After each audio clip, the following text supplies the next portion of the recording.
आधी रात का समय था। एक बहुत ही सुंदर लड़की मायागंज के सुनसान रास्ते पर चली आ रही थी। तभी उसके सामने एक विशालकाय कुत्ता आ गया। वो कुत्ता आम कुत्तों से कहीं ज्यादा बड़ा था और उसने उसके ऊपर छलांग लगा दी। लड़की जमीन पर गिर पड़ी।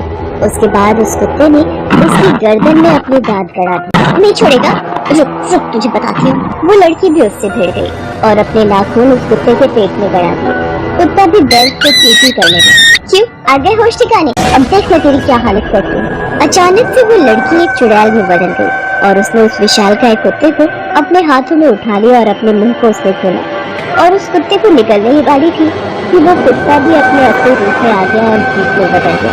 अरे कुत्ते को भूत है। भूत और उस चुड़ैल की नजर एक दूसरे से मिली तो दोनों एक दूसरे पर फिदा हो गए और दोनों ने उसी रात काली पहाड़ी के भूतों के एक मंदिर में 8 फेरे ले लिए और एक दूसरे का हमेशा साथ निभाने की कसम खाई। मैं तो कई सालों से इसी तरह इंसानों को मार रही हूँ। मैं भी कुत्ते के रूप में कितनों का खून पी चुका हूँ, किसी को जरा भी शक नहीं होता। भूत और चुड़ैल अपना शिकार करने लगे और लोगों को मारने लगे। धीरे धीरे तक मायागंज के लोग गायब होने लगे। सभी लोग इस बात को लेकर चिंतित। मायागंज में रहने वाले नंदू को नींद नहीं आ रही थी क्योंकि उस दिन बहुत ही ज्यादा गर्मी थी और बिजली चली गई थी। लेकिन उसकी बीवी चंदा को इस बात से कोई फर्क नहीं पड़ता था कि बिजली है कि नहीं, वो तो खर्राटे भर। चंदू बिस्तर पर करवट बदल रहा था और बिजली डिपार्टमेंट वाले को भला बुरा कह रहा था। ये बिजली डिपार्टमेंट वालों को पता नहीं गर्मियों में क्या हो जाता है। कोई बिजली डिपार्टमेंट वाला लगेगा तो मैं उसे तबीयत से धोऊंगा। चंदू ने सोचा कि क्यों ना छत पर चला जाए। वो छत पर आ गया। वहाँ अच्छी हवा चल रही थी। चंदू का मन खुश हो गया।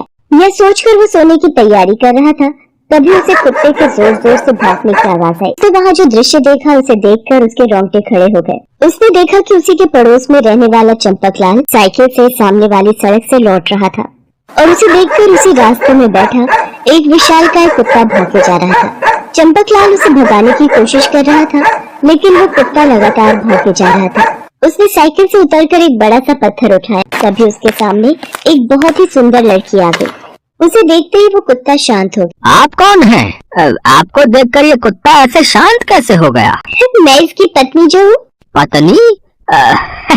भला आपके जैसी सुंदर लड़की का पति एक कुत्ता कैसे हो सकता है? उसकी बात सुनकर वो लड़की जोर जोर से हंसने लगी और अपने चुड़ैल रूप में आ गई। चंपकलाल अपनी साइकिल छोड़कर भागने लगा।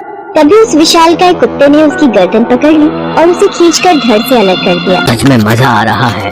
हम दोनों हर दिन लोगों को मार रहे हैं लेकिन किसी को पता नहीं चल रहा है। अब हम लोग हर दिन करेंगे party all night, party all night. छत पर खड़े चंदू ने ये दृश्य देखा तो उसके पैर कांपने लगे। उसका दिल जोरों से धड़कने लगा।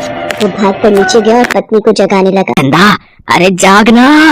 अरे क्या हो गया? इतनी रात को दौरे पड़ रहे हैं। चंदू ने अपनी पत्नी को सारी बातें बताई। ये क्या कह रहे हैं आप? मैंने अपनी आंखों से देखा है। वे दोनों छत पर गए। चंदा ने देखा कि भूतिया कुत्ता और वो चुड़ैल चंपकलाल की बोटी बोटी नोचकर खा चुके थे। अगले दिन चंदू और चंदा ने मुखिया जी को सारी बातें बताई। इसलिए उन्होंने गांव के लोगों से कहा, हमें मायागंज के लोगों को रात में बाहर निकलने से मना करना होगा क्योंकि ये दोनों रात को ही आते हैं और अपना शिकार करते हैं। सब लोग दहशत में तो पहले से ही थे। एक शाम की बात है। अरे आपको कहा था ना सरसों तेल और चीनी खत्म हो गई है, आप लाए ही नहीं। अरे भगवान, है जान से बड़ा सरसों का तेल और चीनी तो नहीं है ना? है वही वो भूतिया कुत्ता और चुड़ैल मुझे मिल गए और मुझे मार डाला तो है।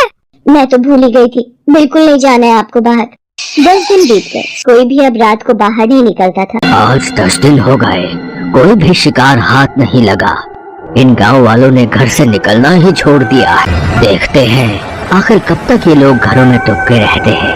कुछ दिन और बीते लेकिन कोई भी शिकार उनके हाथ नहीं लगा। अब दोनों को लग रहा था कि ऐसी हालत रही तो दोनों के दोनों मर जाएंगे। ऐसी हालत रही तो मैं तो मर जाऊंगा।